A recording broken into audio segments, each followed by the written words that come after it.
Imagine walking up to a landlord, handing them $11,400 in cash, and in return, you get absolutely nothing but a key to an empty room. Right. No furniture, no utility setup, just an unlocked door to a completely vacant apartment. Yeah, it sounds completely absurd. But today, we are decoding the pretty ruthless and invisible mathematics of the American housing market. It really is a maze. Exactly. And we've got a really fascinating stack of sources for this deep dive. We're looking at educational texts, financial research, and script excerpts that specifically detail the hidden mechanics of real estate and personal finance in the U.S. And our mission today is custom tailored specifically for you, the listener. Yeah, because you might know how to engineer a platinum record or, produce a massive hit and navigate all those complex royalty splits in the music industry. But moving to the United States and dealing with its housing system it's an entirely different beast. Oh, completely. So whether you're planning to set up a new studio in LA, or maybe you're producing abroad, or you're just intensely curious about how bizarrely different systems operate around the world, consider this your ultimate cheat sheet. Because we're going to decode this high-stakes maze right from surviving the exorbitant cash grabs of renting your first apartment all the way to the incredibly structured realities of suburban homeownership. Okay, let's unpack this. Yeah. Because where does this whole maze actually begin? I mean, it definitely doesn't seem to begin with simply having a good job. No, it really doesn't. It begins with a seemingly arbitrary 3-digit number. Okay. Yeah, if you want to understand the foundation of American housing, you first have to understand that having a bank account full of cash is not the golden ticket. Wait, really? Cash isn't king? Not here. Credit is the undisputed king. The foundational hurdle of American finance is the FICO credit score. The FICO score, right. Exactly. It's a mathematical representation of your statistical trustworthiness to repay debts, and it ranges from 300 to 850C. So landlords are running this number before they even consider letting you sign a lease. Oh, always. And I saw in the sources that banks are checking it before approving a mortgage, obviously. But even cell phone providers and some corporate employers will pull this score. They absolutely do. I mean, it dictates your baseline ability to participate in the economy. And the margins here are incredibly rigid. How so? Well, a score above 740 puts you in the excellent tier.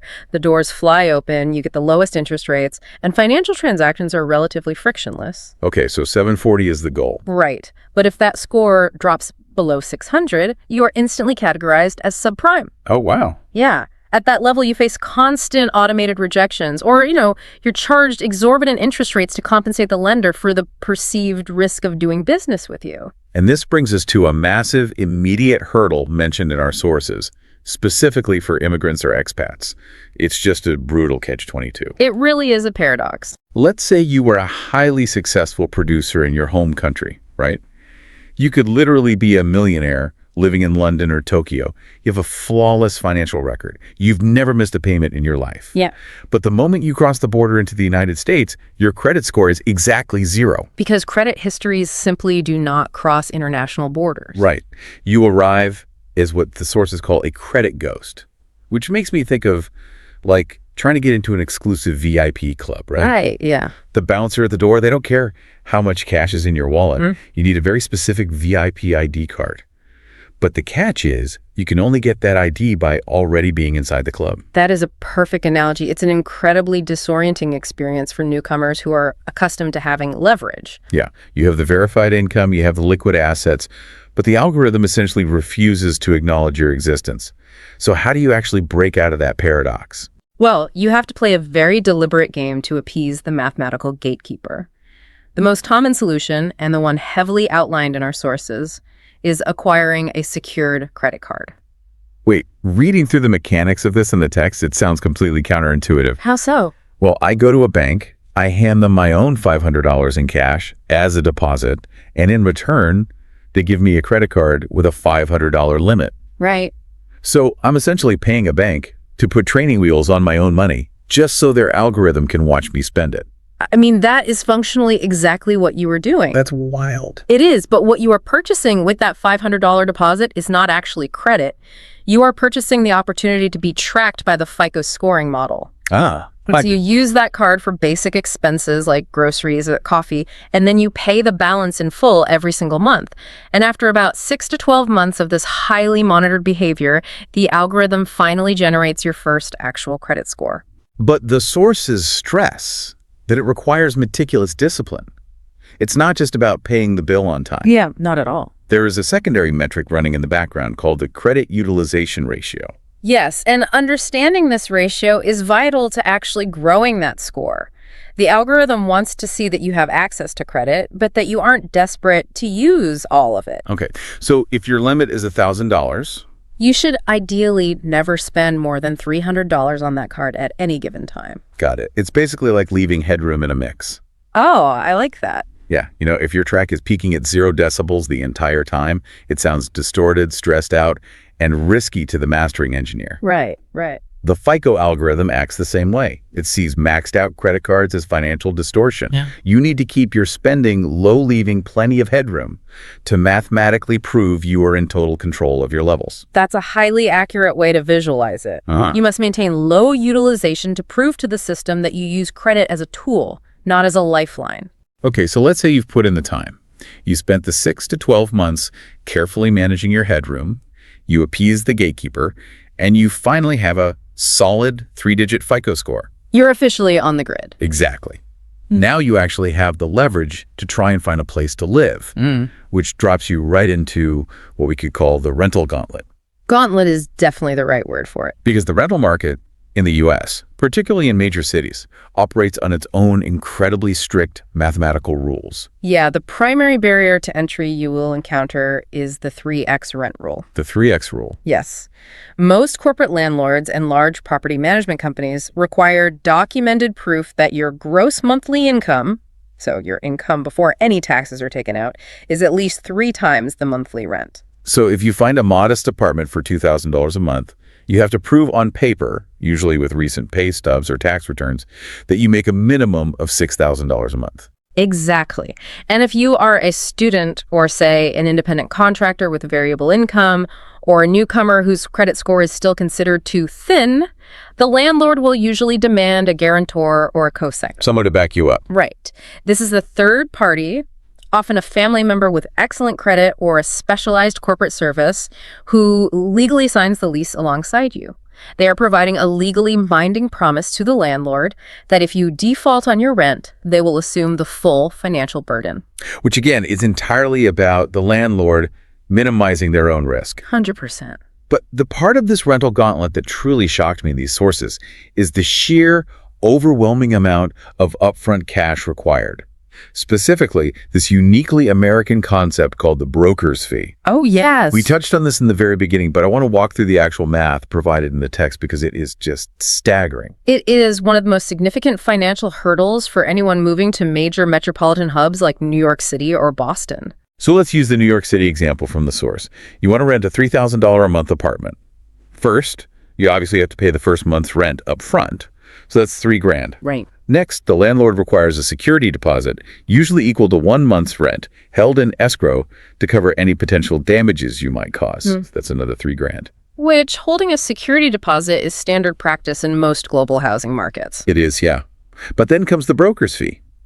In these specific high-demand cities, the market is so fierce that you generally have to use a real estate broker to even access the listings. Or, remarkably, even if you find the apartment yourself online without any help, the landlord's broker will still charge you a fee for facilitating the paperwork. Which is crazy. And this fee is typically 15% of the annual rent. Not the monthly rent, the annual rent. The mathematical reality of that percentage is where the sticker shock truly sets in. Yeah. 15% of the annual rent on a $3,000 a month apartment is $5,400. So to review your initial moving costs, $3,000 for the first month, $3,000 for the security deposit, and a non-refundable $5,400 broker's fee. Right. You are handing over $11,400 in cash just to receive the keys to an empty, unfurnished apartment. I mean, I have to push back on the system. How can renters possibly protect themselves when you are essentially paying thousands of dollars to a middleman just to unlock a door for you to look inside? Well, the harsh reality of high-demand American real estate is that renters have virtually no leverage against those upfront fees. The supply and demand curve entirely dictates the terms. Yeah. However, where renters absolutely can and must protect themselves is with that security deposit, because American lease agreements are fiercely protective of the property owner. They are notoriously draconian contracts. I mean, breaking a lease early often carries massive financial penalties, sometimes requiring you to pay 2 or 3 months' rent just for the privilege of leaving. Exactly. And getting your $3,000 security deposit back at the end of your 12-month lease is entirely dependent on the physical condition of the apartment when you hand the keys back. Right. This is why the sources emphasize the absolute necessity of the walkthrough inspection. And this has to happen before you move a single piece of furniture into the space. Before a single box crosses the threshold, you must conduct a meticulous inspection, taking high-resolution photos and videos of every pre-existing flaw. Every little detail. Yes, a scratch on the hardwood floor, a stain on the bedroom carpet, a window blind that doesn't quite close properly. You must document all of it and email that evidence to the landlord immediately to establish an undeniable paper trail. Because if you don't create that paper trail 12 months later when you move out, the landlord can legally claim that you caused that damage. And they will. Yeah, they will withhold your deposit to fix a scratch that was literally there before you even signed the lease. Exactly. The sources also heavily recommend renter's insurance as a secondary layer of protection. It is an incredibly cost-effective safeguard, usually running about $15 to $20 a month. That's not bad at all. No, and a common misconception among new renters is that the landlord's property insurance covers everything. It doesn't. What would it cover? A landlord's policy only covers the physical structure of the building. If a pipe bursts in the wall and floods your apartment, the landlord's insurance pays to replace the drywall and the floorboards. But it provides absolutely zero compensation for your ruined studio equipment, your laptop, or your furniture. Oh, wow. Yeah, renter's insurance specifically covers your personal property. So you've carefully managed your credit utilization. You've survived the massive upfront cash requirements of the rental gauntlet, and you're meticulously documenting every scratch on the floorboards. You're doing everything right. But eventually, a psychological shift happens. Once you've handed over that third non-refundable $5,000 broker fee just to move to a new neighborhood, renter's fatigue sets in. Oh, Beth. Renting is so expensive, highly legalized, and often culturally stigmatized in the U.S. as throwing your money away, that it acts as this massive funnel. It pushes people toward the ultimate milestone of building generational wealth, buying a house. It is the defining transition in American personal finance, moving from renting a property where you are paying down someone else's debt to owning equity in an asset. Okay, here's where it gets really interesting. Yeah. Because to buy a house, unless you have $500,000 sitting in a briefcase, you need a mortgage. Right. And the mechanics of the American mortgage system are incredibly unique compared to the rest of the world. The absolute gold standard in the U.S. is the 30-year fixed-rate mortgage. Which is a profound structural anomaly when you look at how housing debt operates in other developed nations. Exactly. In countries like the UK, Canada, or Australia, mortgage interest rates typically reset every 2 to 5 years. Yeah. So your monthly housing payment is constantly tied to the fluctuations of the national economy. Right. But in America, a 30-year fixed mortgage means exactly what it sounds like. You lock in your interest rate for 3 full decades.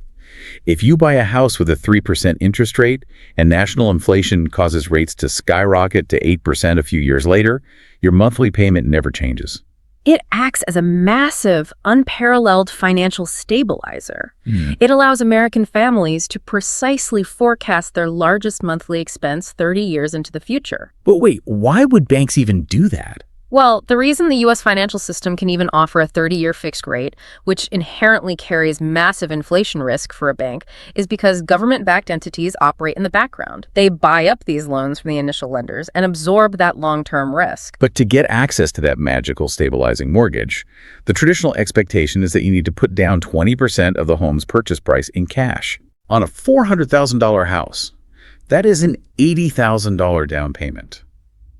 So I have to ask, what happens to the vast majority of people who simply do not have 80 grand in liquid cash lying around to hand over to a bank? Are they just out of luck? Yeah, are they just permanently locked out of homeownership? They are not locked out, but they do have to pay a toll. In the U.S., you can actually secure a mortgage with a down payment as low as 3% or 5%. Okay, that's much more manageable. It is, but there is a structural penalty for doing so. Yeah. If you put down less than that golden 20% threshold, the bank views you as a significantly higher risk for default.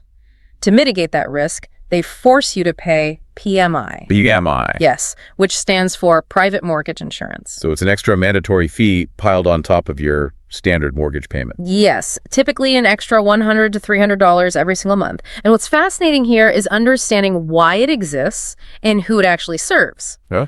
PMI provides absolutely zero financial benefit or protection to you, the homeowner. None at all.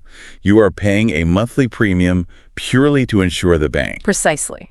You are paying to protect the lender's investment in the event that you stop making payments and they have to foreclose. That is wild. And you are legally required to keep paying this extra monthly premium until you reach that critical 20% threshold, specifically until you have 20% equity in the property. Equity being the vital term here. It is the mathematical difference between what the house is currently worth on the open market and what you still owe the bank. Right. As you slowly pay down your mortgage balance, and hopefully as the physical property naturally appreciates in value over time, your equity grows. And once that equity mathematically hits 20%, the PMI penalty is finally removed. It is a waiting game of building ownership percentage. Okay, so let's recap. You build your credit, you save for the down payment, you secure the 30-year fixed mortgage, you absorb the PMI penalty, and you finally get the keys to the house. You're done. You've achieved the dream. You'd think so, right? Yeah. But according to our sources, the true cost of that house extends far beyond your monthly payment to the bank. Right. It actually reaches directly into the local community and dictates the very future of the neighborhood. Yeah, this brings us to a systemic reality of American real estate that goes far beyond individual personal finance. This raises an important question about how American society functions at a municipal level. Right, particularly regarding the collection of property taxes. Yes, because owning physical property means you must pay annual property taxes to the local municipal government. Right. And unlike many countries where public services, and specifically the funding for public schools, are collected and distributed somewhat equally by a central national government, U.S. public schools are primarily funded by local municipal property taxes. I just want to pause and let that sink in because the ripple effect of that specific tax structure is profound. If public schools are funded directly by the property taxes of the houses immediately surrounding them, it creates a direct mechanical link between local real estate prices and the quality of public education. If you buy a house in a wealthy, highly sought-after neighborhood, the property values are high, meaning the property taxes collected are very high. and that massive tax revenue pool means the local public schools are lavishly funded. They can afford the best teachers, state-of-the-art technology, incredible facilities. Exactly. And the inverse of that equation is brutally true as well. Lower income neighborhoods inherently have lower property values, which generate significantly lower tax revenue, resulting in public schools that are chronically underfunded. It creates a highly localized, self-reinforcing cycle of wealth and resources. It really does. And it entirely explains why, for American parents, the absolute obsession when house hunting isn't just about the square footage or the layout of the house itself. The primary overriding concern is always, what is the school district? It totally dictates the housing market. The source text gives a striking, almost unbelievable example of this geographical boundary of inequality. Right, the line in the sand. Yeah. You can have a house located on the good side of an invisible municipal school district line. And that house can literally cost $100,000 more than the exact same house, built with the exact same materials, sitting just 500 feet down the street. Simply because that second house falls on the bad side of that school district boundary. $100,000 difference for the same house. It completely changes the financial calculus of where you choose to invest your money and lay down roots. And this intense laser focus on maintaining high property values, because those values literally dictate the quality of your children's education and your own net worth, logically gives rise to the most uniquely American micro-government ever designed. Oh, here we go. a system built entirely to enforce neighborhood aesthetic standards and protect those investments. We are talking about the HOA, the Homeowners Association. Well, before we get to the strict rules of the HOA, we have to talk about the physical geography that makes them so prevalent. Right. Suburban sprawl. Because the U.S. has massive amounts of undeveloped land and a deeply ingrained cultural reliance on the automobile, American cities generally spread outward rather than building upward. Outside of dense, historical urban cores like New York or San Francisco, the vast majority of Americans live in the suburbs. Sprawling, purely residential areas located outside the city center. Yeah. And the defining legal feature of these suburbs is single-family zoning. So what does this all mean? It means that in many American suburbs, zoning laws make it strictly legally impossible to build an apartment building, a duplex, or even a small corner grocery store or cafe. It's just houses. The entire neighborhood consists exclusively of detached single-family houses. You can't walk to a pharmacy, you can't stroll to a restaurant, you must get into a car to do absolutely everything. Right. It's incredibly spacious, the houses are huge compared to European or Asian standards, but you are physically isolated. And in that isolated single-family domain, you will almost certainly be forced to interact with the HOA. Homeowners Association is a private, legally recognized organization run by a board of your neighbors. When you purchase a house within their jurisdiction, you are legally obligated to join the association and pay them a mandatory monthly fee. Which usually ranges from, what, $100 to $400? Yeah, often in that range. And part of that fee goes to basic maintenance, right? They maintain the neighborhood swimming pool, they hire snowplows for the private roads, they landscape the common entrance. That's the idea, yeah. But the real sweeping power of the HOA is in their ability to strictly enforce the CC&Rs, the covenants, conditions, and restrictions. Which can dictate the minutiae of your daily life to a shocking degree. Reading the list of these rules in the sources is mind-boggling. An HOA can legally dictate the exact specific shade of paint you are allowed to use on your front door. Yes, they can. They can ban you from parking a commercial pickup truck in your own driveway overnight. If you want to build a simple wooden fence in your backyard for your dog, you have to submit architectural blueprints to a committee of your neighbors for their formal approval. It's intense. And get this, if your front lawn grass grows more than 3 inches tall, they will literally mail you a $50 fine. It's like trying to clear a heavily restricted sample for a new track. The original copyright holder, in this case the HOA, get to dictate exactly how you use the property, what it looks like, and what modifications you are allowed to make. You have zero creative control. That's a great way to put it. And if we connect this to the bigger picture, it presents a fascinating cultural paradox. How so? Americans are known globally and pride themselves immensely on valuing individual liberty and personal freedom above almost all else. Right, the land of the free. Exactly. Yet in the suburbs, millions of Americans willingly surrender a significant portion of that personal freedom to a regulatory committee of their neighbors. And why do they willingly hand over that freedom? Purely in the name of protecting property values. Because, as we established with the school districts, property values dictate everything from your personal generational wealth to the funding of the local municipal services. Yep. So homeowners willingly give the HOA dictatorial legal power to ensure absolutely nobody drags down the neighborhood's aesthetic value. And we use the word dictatorial deliberately because that power is not just a polite suggestion. It is heavily backed by the legal system. Wait, really? Oh, absolutely. If you decide you want to be a rebel and you refuse to pay their fines for your tall grass or your unapproved door color, the HOA actually has the legal authority to place a lien on your physical property. A lien, meaning a legal claim that essentially freezes the asset. Correct. You cannot legally sell or refinance your house until you pay off the debt you owe to the HOA. It goes even further than a lien, actually. Yeah.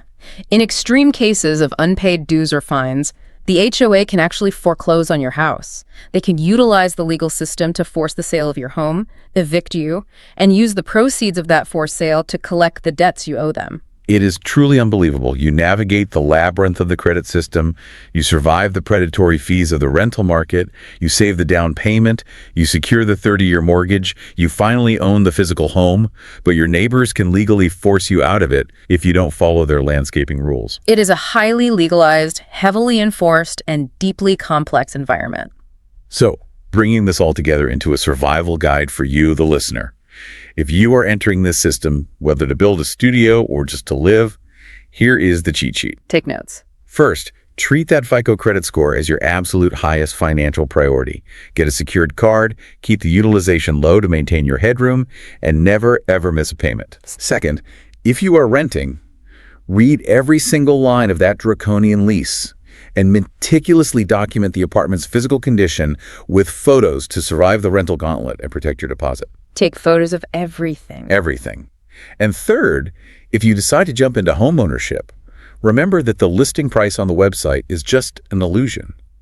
It is hiding the true, ongoing costs: local property taxes, personal home insurance, PMI penalties, and those dictatorial HOA fees. It is undeniably a complex maze, but as the financial sources note, successfully navigating these algorithms and building equity through a fixed-rate mortgage remains one of the most statistically reliable ways to build long-term systemic wealth in the U.S. It really is the underlying engine of the entire system. But it leaves me with a lingering thought, something for you to ponder on your own as you get back to the mixing board. Let's hear it. If homeownership is the primary vehicle for building generational wealth in the United States, but accessing it requires flawlessly navigating this invisible maze, appeasing mathematical credit algorithms, surviving predatory broker fees, and buying on the correct side of geographical wealth boundaries, how much of the American dream is actually about simple hard work? And how much of it is simply about knowing how to play the rules of the game? A profound question of effort versus systemic knowledge. Because as we've seen today, that classic white picket fence isn't just built with wooden nails.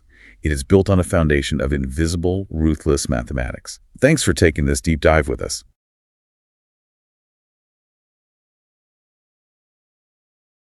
So, if you were to invest in 100 different companies, right? And 90 of them went completely bankrupt. Just took every single dollar of your money with them? Yeah, exactly. You'd probably think you were like the worst investor on the face of the earth. Oh, absolutely. I mean, any rational financial advisor would tell you to take whatever cash you had left, put it in a low-yield index fund, and just never pick a stock again. Right, because that's a 90% absolute failure rate. But, and this is the crazy part, in Silicon Valley, that exact math, that 90% failure rate, is not a disaster. No, not at all. It is the fundamental expected mathematics that actually powers the most aggressive wealth-generating ecosystem in human history. It's the ultimate counterintuitive framework because we're wired to seek safety, right, and incremental gains. Yeah, slow and steady. Exactly. But the American entrepreneurial ecosystem, specifically the venture capital model, it operates on an entirely different physical law. It's wild. It is. It's a system designed to intentionally absorb catastrophic failure rates in exchange for the chance to, capture a statistical outlier. And that's exactly what we're tearing apart today. So welcome to the deep dive. Glad to be here. We've pulled together this incredible stack of masterclass materials. They were originally designed to brief international founders on the American startup ecosystem. Basically an insider survival guide. Yeah, exactly. A guide meant to decode the unwritten rules, the brutal financial mechanics, and really the psychological warfare of building a high-growth company in the U.S. And our mission today is to map out what's called the funding escalator. Right. We are going from the quiet, absolute control of bootstrapping all the way up to the cutthroat, billion-dollar arenas of Sand Hill Road. And by looking at this through the lens of an outsider, someone preparing to enter the U.S. market, we actually get a unique advantage. How so? Well, it forces us to strip away the Silicon Valley mythology, like that romantic idea of a couple of geniuses in a garage. Right, the whole Steve Jobs mythos. Exactly. And instead, we look at the raw mechanics. When you break down the capitalization tables, the corporate structures, the pitch dynamics, you see a direct reflection of broader American business ideals. Like aggressive optimism. Yes, and a structural demand for hypergrowth, right, plus a completely unique tolerance for failure. Okay, let's unpack this. I want you, the listener, to step right into the shoes of a founder at day zero. Okay, day zero. You've got this brilliant vision, you've got the technical skills, but you're facing the Genesis dilemma. How do you actually capitalize this thing? Right, where does the money come from? Yeah, and you essentially have a fork in the road. Path A is bootstrapping. Path B is the funding escalator. Let's start with Path A. Let's talk about bootstrapping first. Because it feels like the idealized, pure form of entrepreneurship, right? You rely strictly on your own personal savings and the actual organic revenue that the business generates. It really is the purest form, primarily because it preserves absolute alignment. Meaning what exactly? Meaning, when you bootstrap, You retain 100% equity. Your cap table, which is just the ledger of who owns what, is pristine. It's just your name on it. Exactly. You have no external board members forcing you into, growth targets that might compromise the product quality. You answer only to your customers and your own bank account. Right. I always look at bootstrapping like hiking up a mountain carrying all your own water. That's a good way to put it. Like, it's heavy and it's slow, but you don't owe anyone anything. You build a self-sustaining engine, you sell a service, use that profit to buy better tools, sell a higher tier service. But there is a massive bottleneck there. The text points out that it only works for very specific types of businesses, right? Yes. A boutique consulting firm. Yeah. Sure. A specialized design agency. You can bootstrap that beautifully. But if you're trying to build, say, a two-sided software marketplace or a complex biotech platform requiring millions in R&D, then it's basically impossible. The bottleneck is speed. Bootstrapping trades speed for control. and in some industries, speed isn't a big deal. Right. In a localized service business, speed isn't your primary competitive advantage. But in industries driven by network effects or technological disruption, speed is the only advantage. Because if you don't scale instantly, a competitor will. Exactly. If you're building a social platform or an AI infrastructure layer, the value of the company scales exponentially with user adoption. So why wouldn't everyone just bootstrap to keep the peace and avoid a demanding board of directors? Because of that paradox. If you bootstrap an AI tool slowly on the weekends, you maintain control, sure, but you leave the door wide open for a competitor to raise capital, hire 50 senior engineers, and saturate the market before you've even finished your beta version. So stepping onto the funding escalator means handing over massive chunks of your company just for the privilege of running faster. Which is why the decision isn't purely financial. It's existential. The nature of disruptive technology forces founders out of that bootstrapping safe zone. If you are entering a winner-take-all market, organic revenue growth is mathematically just too slow. Way too slow to capture the territory. You must use external capital to artificially accelerate your growth rate beyond what your actual revenue can support. You are essentially buying time and market share. Okay, so you accept the reality. You can't bootstrap. You need capital before you even have a product. Which means traditional banks won't touch you. Right. I mean, they want to see collateral, a couple years of tax returns, positive cash flow. And you have none of that. So that leaves you at the very bottom rung of the escalator, tapping into your personal network for the friends and family round. This is where the mechanics of early capital become deeply intertwined with social capital. Yeah, you're asking a wealthy relative or like a former college roommate for a highly speculative check, maybe $50,000 or $100,000. From a purely analytical standpoint, this is the most irrational money a company will ever take. Because the risk profile is astronomical. You're pre-product, you're pre-revenue. Yes. I mean, taking a check from an institutional fund is just a business transaction. But taking 50 grand from your uncle's retirement savings? That carries a psychological weight that is really hard to quantify.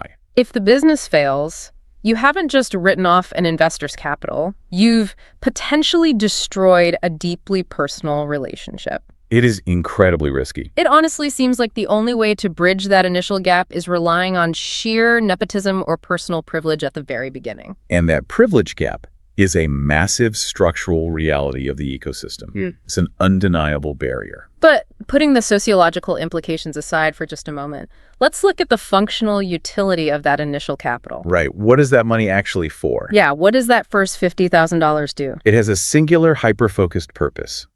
Building the MVP, the minimum viable product. Okay, let's pause here. Because we hear MVP thrown around constantly, and usually it's just an excuse for a buggy, terrible version of a final app. Oh yeah, it's just an MVP, ignore the crashing. Right. But according to this masterclass, that's a complete misunderstanding of the mechanism, isn't it? Absolutely. An MVP is not a smaller, cheaper version of your final vision. Then what is it? It is the absolute minimum amount of effort and capital required to test a core hypothesis. Give me an example. Sure. Let's say your business model assumes that restaurants will pay a monthly subscription fee for an AI inventory management tool. Okay. Your MVP isn't a fully coded AI application. Your MVP might be you sitting in a back office with a spreadsheet, manually crunching their data every night. Wait, really? Just a spreadsheet? Yes. Because you're just trying to see if they find the output valuable enough to write you a check. Oh, wow. So you're just testing the behavioral assumption before you spend millions building the infrastructure. Precisely. And once that MVP proves the assumption, once you have even a tiny sliver of data that says, yes, the market actually wants this, Yeah. you can use that data to step up to the next level. Which is approaching angel investors. Right. Angel investors act as this critical bridge between your personal networks and institutional venture capital. And these are high net worth individuals, right? Often former founders themselves investing their own personal money. Yes. And the structural shift here is significant. An angel isn't investing out of familial obligation like your uncle was. They don't care about your family tree. Not at all. They are investing because they see the asymmetric upside. They're buying into your raw potential. But here's where it gets really interesting. They're also investing for the signaling value, right? Explain what you mean by that. Like getting a check from a prominent angel isn't just about the $100,000 hitting your bank account. It's about the fact that this specific person, maybe someone who successfully exited a massive software company 5 years ago, looked at your cap table and decided to bet on you. Oh, exactly. The capital itself is a commodity. You can get $100,000 from a lot of places. Right. The true asset an angel provides is the transfer of their own institutional credibility to you, the founder. That makes total sense. When a reputable angel writes a check, they're implicitly validating your potential to their broader network. They introduce you to early talent, they help you navigate the initial legal structuring. And most importantly, they tee you up for the institutional investors. Yes, they get you ready for the big leagues. Which brings us to the threshold. So the friends and angels, they get your engine turning over. You have a working prototype, you have some early users, maybe a little bit of revenue. You've got traction. But to hit hypergrowth, to launch globally and hire a massive engineering team and run marketing campaigns, $100,000 won't even cover a month of your cloud computing bill. No, we won't. You have to step off the angel bridge and walk into a venture capital firm. And this is where the underlying physics of the entire startup universe completely shift. To really understand venture capital, you have to completely discard how you think about traditional retail investing. Like buying stocks on your phone. Right. When an individual buys a public stock, say Apple or Procter & Gamble, they're looking for a reliable, risk-adjusted return. They want steady compounding over time. Sure, a safe 7 or 8% a year. But venture capital firms are not looking for reliability. The entire asset class is built on what's called the power law. Okay, let's break down the exact math of this power law, because it explains the seemingly psychotic behavior of VCs that you see from the outside. It really does. So a VC firm manages a fund, right? Let's say a $500 million fund. A sizable fund, yes. But that money doesn't actually belong to the VCs themselves. It belongs to their limited partners, or LPs. Correct. We're talking about university endowments, massive state pension funds, sovereign wealth funds. The people managing billions and billions of dollars. Exactly. The VCs are simply the general partners, the fund managers. And those LPs, the endowments and pensions, they already have the vast majority of their billions allocated in safe, diversified public markets and bonds. The boring, safe stuff. Right. So they allocate a tiny sliver, maybe 5% of their total capital, into venture capital, specifically to seek outsized, aggressive yields that those public markets just can't provide. Okay, so the VC firm takes this $500 million and deploys it across, say, 100 early-stage startups. And this is where the power law dictates the outcome. They fully expect 90 of those 100 companies to go to absolute zero. Wait, let me stop you there. They expect 90 out of 100 businesses to go completely bankrupt. Yes, complete write-offs. That sounds like terrible investing. If I told you my stock portfolio had a 90% failure rate, you'd tell me to stop investing immediately. That's $450 million vaporized. It sounds insane, but stick with the math. Out of the 10 that survive, maybe 9 will be what the industry calls zombies or marginal successes. Meaning they do okay? Yeah, they return the original capital, maybe a slight multiple, but they don't move the needle on a $500 million fund. Which means the entire weight of returning a profit to those massive pension funds rests on one single company, 1 out of 100. The unicorn, a private startup valued at over $1 billion. Let's run the math to see why the demands on that one company are so extreme. Because it's not just about making a little profit. No, it's massive. A VC firm typically operates on a 2 and 20 model. 2 and 20. Yeah. They take a 2% management fee annually just for running the fund and a 20% cut of the profits, which is called the carry. Okay. Over a standard 10-year life cycle of a fund, that 2% fee eats up an enormous amount of capital. So for a $500 million fund to be considered top tier and competitive, they don't just need to return the original $500 million. What do they need to hit? They need to return roughly 3 times that amount to their LPs. They need to return $1.5 billion. Wow. So if 90 fail and 9 just break even, that one single unicorn doesn't just have to be a good business. No. It has to generate $1.5 billion in cash returns just for that specific VC firm's slice of the equity. Which is the critical mechanism to understand. Because of dilution across multiple rounds of funding, the VC firm might only own 10 or 15% of that unicorn by the time it actually goes public or gets acquired. Wait, so if they only own 10%? And they need that 10% to be worth $1.5 billion. Then the total valuation of that single startup needs to be $15 billion at the exit. Exactly. That math is terrifying. It is brutal. It means if you walk into a VC firm on Sand Hill Road with a perfectly viable, solid business model that will realistically generate, say, $10 million a year in profit. A great business by any normal standard. Right. A business that would make you and your family incredibly wealthy and comfortable, the VC is mathematically forced to reject you. Categorically. Not because your business is bad, but because a $10 million outcome doesn't even come close to covering the crater left by the 90 expected failures in their portfolio. You are, frankly, mathematically useless to their fund structure, unless you possess the plausible potential to become a $10 billion monopoly. That is such a profound disconnect. I feel like so many founders, especially those from outside the ecosystem, completely fail to grasp that. They do, because VCs are playing a game of grand slams. They will happily fund a highly risky venture with a 1% chance of becoming a massive monopoly over a low-risk venture with a 90% chance of becoming a medium-sized, profitable company. Because they need the unicorn to survive. Yes. And this inherent mathematical requirement for extreme, almost reality-distorting scale, it creates this massive, sometimes jarring cultural phenomenon, especially around the pitch process. Oh, pitching in the U.S. is a profound culture shock for international founders. The source materials we're reviewing really highlight this. If you're a brilliant, pragmatic engineer from a European or Asian business culture, your default approach to raising capital is usually very conservative. Right. You build a data-driven model. Yeah, you project maybe a realistic 15% year-over-year growth, and you spend half your presentation highlighting all the operational risks and your mitigation strategies. Which, in any other context, is the hallmark of a responsible corporate executive. It demonstrates that you understand downside risk and capital preservation. But if you take that responsible, risk-mitigated pitch to a Silicon Valley VC, you will be shown the door before you even finish your coffee. Because risk mitigation signals to them that you aren't aiming for the 100x return. You aren't aiming to be the unicorn. Exactly. The American pitch is not an accounting presentation. It is high-octane performance art. High-octane performance art. I love that description. It's like your pitch deck, which is usually just a 10 to 12 slide presentation covering the problem, the solution, market size, business model, and traction.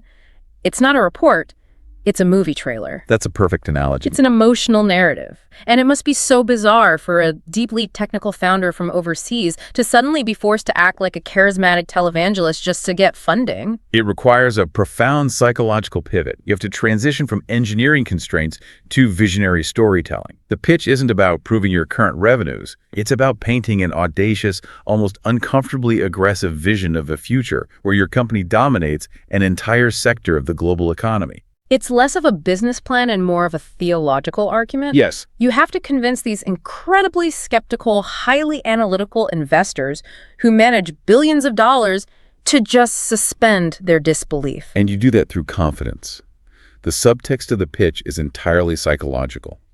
You have to look a partner at a mega fund right in the eye and project an aura of absolute inevitability. Absolute inevitability. We have to make them believe that this train is leaving the station, it is going to rewrite the entire industry, and they can either get on board right now, today, or spend the next decade explaining to their LPs why they missed it. Which brings up the most specific psychological weapon in this whole process, FOMO. The fear of missing out. It is wild to me that a multi-billion-dollar financial machine operates on the exact same herd mentality and emotion as middle school peer pressure. It sounds absurd, but the incentives explain the emotion. You have to understand the career risk of a venture capitalist. Okay, walk me through that. If a VC invests in a company that goes bankrupt, They don't get fired. No, because failure is mathematically expected. The power law protects them. They just write it off as one of the 90 failures. But the career-ending mistake in venture capital is omission. Missing the unicorn. Precisely.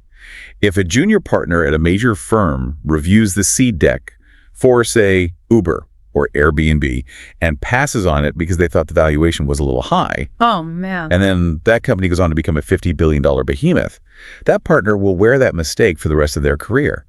They might never recover professionally. The fear of omission far outweighs the fear of losing the initial capital. So the founder's ultimate weapon is triggering that fear, making the VC terrified that they are looking at the next Airbnb and might let it slip away. Exactly. And this creates a massive herd mentality. The moment one highly respected lead investor commits to pricing the round and writing a term sheet, the social proof is established. And suddenly everyone wants in. Instantly. Every other firm that was dragging their feet is now desperately fighting to get an allocation in the round. The leverage completely flips from the investor to the founder. And the text mentions this has been accelerated even further by financial instruments like SAFEs, right? Yes, simple agreements for future equity. Instead of spending months negotiating a complex priced equity round with lawyers, a founder can use a SAFE to take in capital instantly. It defers the valuation discussion to a later date. This high-speed, high-friction environment is perfectly designed to amplify that FOMO. But okay, let me ask you this. What does this all mean for the truth? What do you mean? Well, there's a deeply concerning dark side to this culture of hyper-aggressive optimism. If the system mathematically requires you to promise a monopoly and rewards you for projecting absolute certainty about the future, where is the line between visionary storytelling and outright fraud? That is the structural vulnerability of the entire ecosystem. The phrase, fake it till you make it, is deeply embedded in startup lore. And there is a legitimate version of that, presenting a highly optimistic roadmap of what your product will achieve once you have the capital to build it. That's vision. But the pressure to trigger that FOMO can easily push a founder over the edge. How does an entrepreneur differentiate between aggressive projections and just lying? It's a very thin line. We've seen it spectacularly with cases like the Theranos scandal. Oh, absolutely. You start by projecting aggressive future capabilities, but when the investors demand traction today, the founder crosses the line into deception. They start lying about the technology they currently possess. The Theranos example is like the ultimate cautionary tale of the American pitch culture taken to its pathological extreme. It is. She mastered the high-octane performance art. She triggered the FOMO among elite circles. But the core mechanism, the actual blood testing technology, didn't exist. Exactly. It forces us to examine this tension. How do we balance rewarding extreme confidence with the absolute necessity of rigorous technical due diligence? In a highly competitive funding environment, VCs sometimes skip the deep technical audits because they are terrified of losing the deal to a faster competitor. It's a systemic flaw. It's a huge vulnerability. It is. But let's zoom back in on the founder's journey for a second. Let's assume you navigate the pitch perfectly. Oh, yeah. You project the vision, you maintain ethical integrity, you trigger the FOMO, and a top-tier VC slides a term sheet across the table for, let's say, $2 million check. A great seed round. You sign it, the money hits the bank, you've officially made it, right? You've won. Not quite. That is the exact moment the real pressure begins. Golden handcuffs. Taking institutional capital comes with intense strings attached. The fundamental dynamic shifts from ownership to leverage, and the first mechanism you encounter is dilution. Right. We mentioned earlier that bootstrapping preserves 100% of your equity, but the escalator demands a heavy toll. It really goes. Let's walk through the actual math of dilution, because it's not just some vague concept. It's a brutal spreadsheet reality. Okay, let's run the numbers. Let's say you have 10 million shares representing 100% of your company. Okay, 10 million shares, I own it all. You raise that $2 million seed round, and the VCs negotiate a post-money valuation of $10 million. To execute this, you don't just give them your existing shares. Right. I'm not handing them my personal stock. Exactly. The company authorizes and issues brand new shares. You're expanding the total pie. Yes. The company might issue 2.5 million new shares just for the VCs. So now there are 12.5 million total shares in existence. Okay, so I still own my original 10 million shares. But they now represent 80% of the company, not 100%. Wow. You've just been diluted by 20%. And this happens at every single funding round. Yeah. Seed, Series A, Series B, Series C. Plus, the investors usually mandate the creation of an option pool, right? Yes. Reserving another 10 to 15% of the new equity, specifically to grant to future employees to attract top talent. And crucially, that option pool usually comes entirely out of the founder's share of the dilution, not the investors. That's the standard practice, yes. So by the time a founder actually takes a company public, maybe 10 years later, owning just 10% of the entity they created is considered a massive success. It is. Dilution is simply the cost of speed. Yeah. You own a smaller slice of a much, much bigger pie. But there's a far more restrictive mechanism at play here, too.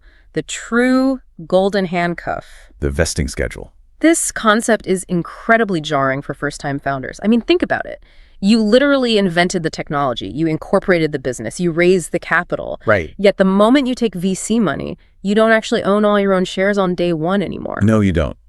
The investors put your equity on a vesting schedule, typically spanning over a 4-year period. And it's anchored by this mechanism called the one-year cliff. I always liken the one-year cliff to a high-stakes corporate prenup. That's a very accurate way to look at it. It dictates that if a founder quits, or if the board of directors fires the founder, before the one-year anniversary of the investment, the founder walks away with 0% of their own company. Empty-handed. You leave with nothing. After year one, 25% unlocks, you fall off the cliff, and the rest incrementally unlocks monthly over the next 3 years. It must be shocking to a founder who thinks getting funded means they've instantly made it. It feels inherently draconian and adversarial to a founder. But if we bring a voice of calm reason to this and analyze it from the perspective of risk allocation, it is perfectly rational. How so? Why do these measures exist? Think about what the VC is actually buying when they invest at the seed stage. The company usually has minimal hard assets, no factories, no vast real estate. The intellectual property is barely nascent. The primary asset isn't a factory, It's the founder's brain. It's their unique ability to execute the vision. Precisely. They are investing in the founder's labor. The founder is the ultimate key man dependency. Oh, I see. If the VC writes a $2 million check on Monday, and the founder decides on Tuesday that the pressure is just too high and they want to move to a beach in Bali. The VC's investment is instantly rendered worthless. Exactly. They hold equity in an empty shell. Vesting is the mechanism that prevents this. It ensures the founder's incentives are permanently tied to the company's long-term success. It forces them to commit a minimum of 4 years of their life to executing that vision they sold in the pitch. So you are mathematically locked into your company. Your ownership is shrinking through dilution. And now, the most stressful, visceral, anxiety-inducing metric of all begins to dictate your daily life. The burn rate and the runway. This is the operational reality of hypergrowth. VCs heavily scrutinize a company's burn rate. Which is simply the amount of cash the company loses every single month. Like spending $100,000 more than it makes. Yes, and in the venture-backed model, you are supposed to be losing money. That's the wild part to me. If you raise $2 million, the VCs don't want you to just put it in a savings account and build slowly out of your revenues. Not at all. They want you to deploy that capital aggressively. Hire top-tier engineers at premium salaries, spend massive amounts on customer acquisition, dominate the market space before anyone else can. Which means your burn rate might be incredibly high, and that number dictates your runway. The runway is the exact amount of time before the company literally runs out of cash and dies. If you have $2 million in the bank and you burn $100,000 a month, simple division dictates you have 20 months of runway. 20 months before the company hits a wall. The psychological toll of the runway is profound. I can't even imagine. Having $2 million in your corporate account sounds luxurious to a normal person. But to a founder, it's not wealth. It's a literal ticking clock. Every single morning you wake up, that pile of money is getting smaller. It's a terrifying countdown timer. And the text we're analyzing points out a critical forcing function here. You cannot just survive until month 20. Because the fundraising process itself for the next round takes 3 to 6 months. Which means your actual operational runway is closer to 14 months. Right. Within those 14 months, you must hit the specific growth milestones, the traction, the user acquisition metrics that prove to the next tier of investors that your valuation has doubled or tripled. It's an ultimate do-or-die scenario. It is a massive forcing function for growth.